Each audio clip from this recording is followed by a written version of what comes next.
Stay tuned, guys, because we'll be learning how to make the perfect bleach making today. And of course, I'll be listing out the ingredients on the screen. Stay tuned.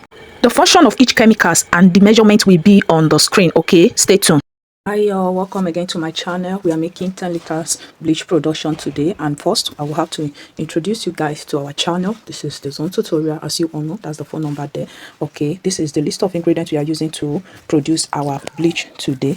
The first on our list is our sodium sulphate. Okay, and here is our soda ash. Okay, soda ash dense. You can see that, see it clearly. Okay, soda ash dense. Please look at it. I'll tell you the function of each chemical. And this is our chlorine. Okay, this is our chlorine. Okay, this is our chlorine, and the reason why this chlorine is like this, you can see water poured into it. Okay, when I got it, all right, I put it in my store and I discovered that the rain opened the sink and poured into it, so I decided to make use of it before it's too late. Okay, this is after a day. It's still useful. Okay, it's not actually, so it's not bad, there's nothing wrong with it. Okay, and first, this will be our first 5 liters of water. Hey, sorry guys, the scissors was used to open the chlorine cap. This is our caustic soda. I'm using caustic soda flakes. Any caustic that you have, let me show you guys very well. Please use it. Okay, this is flakes that I got. I have over 2 bags of it at home. Okay, so this is our first 5 liter water, in which we'll be using to dissolve our ingredients. Okay, we are adding this to soda ash. Add it very well. Adding water to our sulphate. I'm still working with that 5 liter water. As you add water to each chemicals, okay, please do well to mix it so that it will dissolve. Okay, then for the soda ash, mix it as well so that it will dissolve. Okay,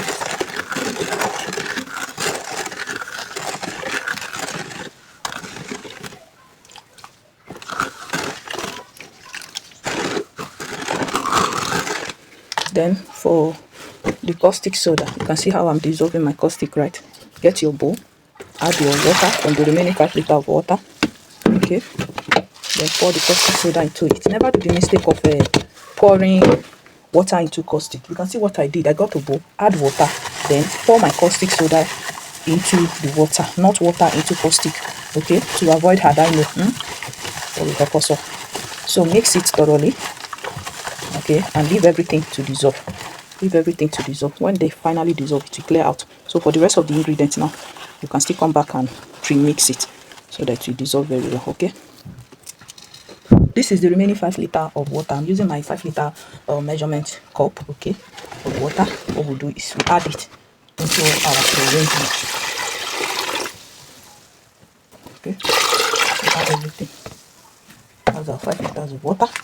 Remember, water has already poured into this our chlorine. Okay, and what we'll simply do is to make sure we get everything that's here into our mixing bowl. So all I'm doing now is washing the rest of the chlorine here.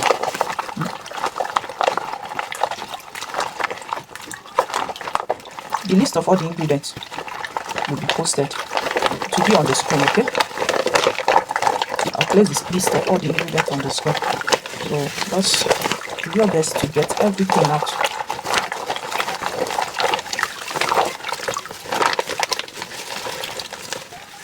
So we are done achieving that. Okay, we are done getting all of our chlorine out. While that has been achieved, we also mix it to dissolve it properly. If you are dissolving your chlorine separately too, you can do this. Okay, if your chlorine is fresh, I would advise you use warm water to dissolve it. Okay, warm water so that it will dissolve properly. Okay, you will not have that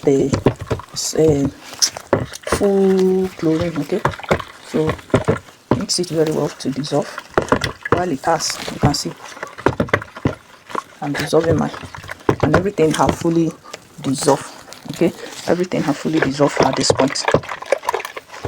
Everything, like everything you can think of, have fully dissolved. Everything have fully dissolved.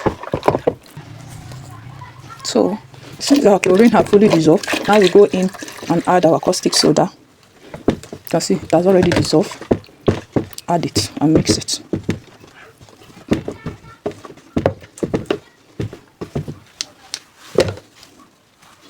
Add the soda ash. Wait for yours to fully dissolve.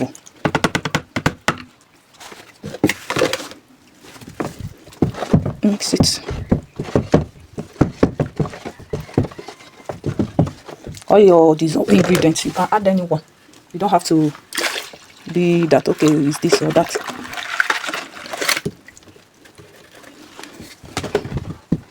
That's the sulphate. We added the soda ash, the sulphate, and the chlorine in here. This is our 10-liter production. The water we use is 10 liters, 5 liters to dissolve all our dry ingredients, 5 liters more for the chlorine, okay? But if you are using the chlorine, you know, my chlorine, water has already poured into it. But if your own water have not poured into it first, okay, what you do is use warm water to dissolve your chlorine, okay? Use warm water to dissolve your chlorine, all right? Okay, that is it. We are going to cover this and then come back tomorrow. Okay, tomorrow, even before night, I will still mix this. Then tomorrow again morning, I will mix this, but we may not show that here. Okay, I'm just telling you what to do. So we'll leave it for 48 hours.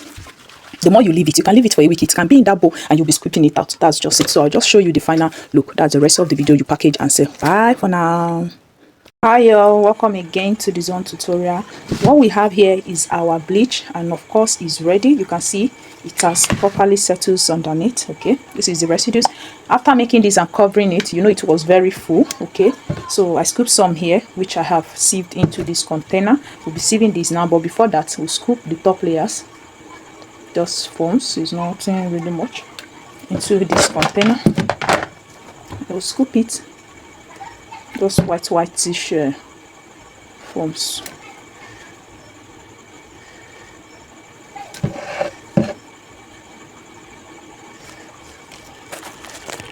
So now we'll scoop some out. You can get a cheesecloth and cover your bucket while you sieve it in, but for me I don't need it. Okay, you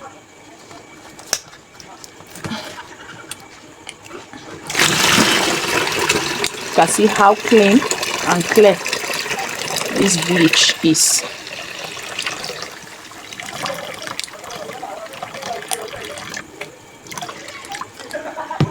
So to be able to get all our 10 liters from these residues, what we do is that as it is now, you can get a double white cloth, that type of white material cloth they sell in the market. Okay, I'll make a video whenever I want to sieve my residues. Okay, sometimes I use it like this for my own personal white fabric. Sometimes I dashed it out, but the more you leave it, the more it settles underneath. The longer you leave it, even this residue, it will become thick under it. You know, when pap starch settles, that's how it will become. That way you'll be able to sieve out all the remaining bleach inside. Okay, or you can even try to scoop out all the water from here and then okay, like I said, you can even try to scoop out all the water from here, then the rest of it you cover it. Okay, at this junction our bleach is ready, so you can package and sell. Okay, this is standard formulation. Package in your desired containers and then sell. Okay, I have my own brand containers in which I will be packing it with. Okay, this channel is not for my brand. All right, so that is it. Thank you all for watching. Love you guys. Like I said, I'll drop a video on how I sieve my bleach residues separately. Okay, when I'm ready to sieve this, I'll carry you guys along. Okay, guys, this will be our packaging container for our bleach production. This is the bigger size. Since I produce 10 liters, I'll be packaging 4 liters of bleach, okay, for my client. So this will give me 2, and I'll still have like 2 liters more left. Okay, right now I've packed the bleach. Okay, all we need to do is cover it for the supply. It's that simple. All right guys, yeah.